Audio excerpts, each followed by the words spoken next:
Pumalo na sa mahigit 130 ang mga kaso ng firecracker-related injury.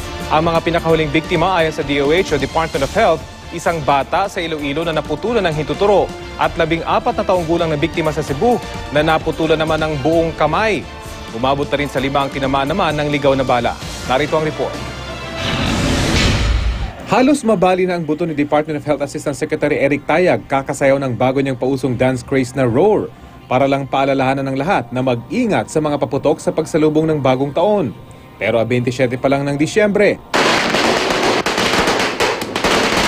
dumarami na ang napapa-roar sa sakit dahil sa tama ng paputok. Sa Philippine Orthopedic Center sa Quezon City, may 11 taong gulang na lalaki ang nauka ang isang daliri dahil sa piccolo. Sa Iloilo, may 5 taong gulang na batang naputulan naman ang hintuturo dahil sa paputok na kung tawagin ay kamera. Mas masakit naman ang nangyari sa isang 14 na taong gulang na biktima sa Cebu. Buong kamay ang putol. Dahil sa Super Yolanda, naputol po ang kanyang kanang kamay. Buong kamay ho yung naputol.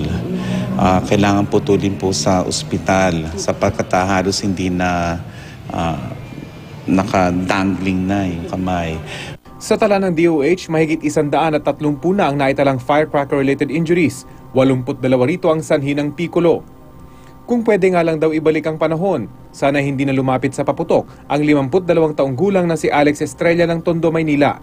Nagkadurog-durog ang kanyang kanang mata matapos tamaan noong nakarang taon ng piraso ng sumabog na Goodbye Philippines na kabilang sa listahan ng mga illegal na paputok. Ang pinaka-tumama, yung parang karton kaya lang sa sobrang lakas ng paputok. Goodbye Philippines.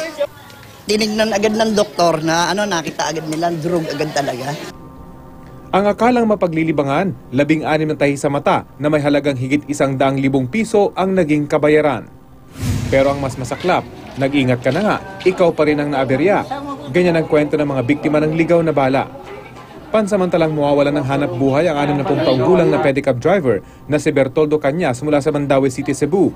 Tinamaan kasi siya ng ligaw na bala sa binti, Lunes ng gabi. Tumagos ang bala pero maswerteng walang butong tinamaan. Gayunpaman, 2 buwang hindi makakapagpadyak si Mang Bertoldo. Bait kayo. Driver kong sikat. 2 batang magkapatid naman ang nabiktima ng ligaw na bala sa Pagadian City, Zamboanga del Sur. May namaril kasi sa plaza habang namamasyal ang 2 kasama ng kanilang ina. Sa daliri lang ang tama ng 4 na taong gulang na si Dash. Pero ang kuya niya, tumagos sa tiyan ng bala. Laki namang pasalamat ng pamilya dahil nasa ligtas na kalagayan na ang 2. Ayon kay Asek Tayag, may isa pang biktima ng stray bullet sa Marikina. Isang 23-year-old dyan sa Marikina kung saan habang nanonood siya ng firework display sa labas ng bahay, may balang tumama sa kanyang balakang. Sa ngayon ay umabot na sa 5 ang biktima ng stray bullets. Umaasa ang DOH at iba pang otoridad na sana'y huwag na itong dumami at sana'y walang malagasan ng buhay dahil sa katigasan ng ulo at kapabayaan.